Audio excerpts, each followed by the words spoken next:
Assalamualaikum warahmatullahi wabarakatuh. Selamat malam, berjumpa lagi dengan Ki Kampak di acara stand up komedi tunggal. Harum mewangi sepanjang hari, pusing, pusing, pusing, pusing, pusing, pusing. Ki Kampak rek mere jodoh tahun baru nyungsep di imah kosong. Ki, emang aya anu kitu Ki? Zaman ayeuna ngajedig dengan sukacitanya happy-happy di tahun baru loba efek sampingna. Efek samping kumaha Ki?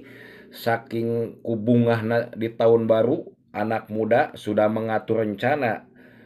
Ti isuk geus ngumpul duit ti peuting naon kumpul-kumpul. Kumpul kumaha Ki? Pesta. Pesta naon Ki? Wah, macem-macem.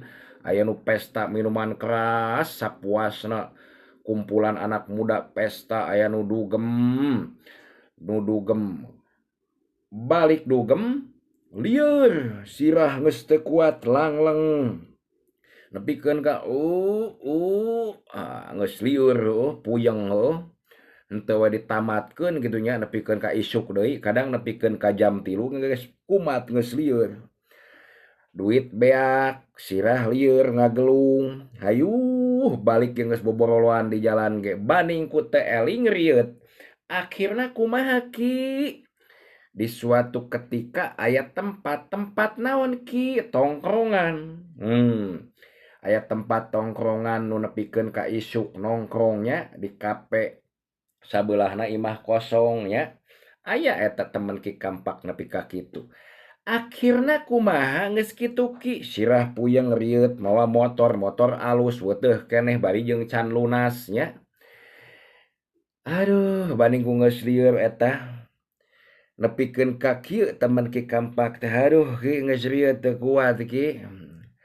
Aya popoean batur nu nyampai anyar nyeuseuh andukna bersih. Katempona da bersih keneh ieu anduk. Daripada eueuh ampar teuing ieu baju sakieu kerena geus tahun baruan ulah kotor teuing. Mangkat ka imah kosong amparkeun eta si poe anduk anu bersih teh. Set baseuh keneh ngagoler di dinya tibra.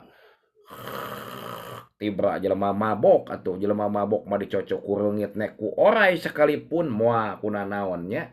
Motor dikunci setang akhirna kumaha kolotna neangan.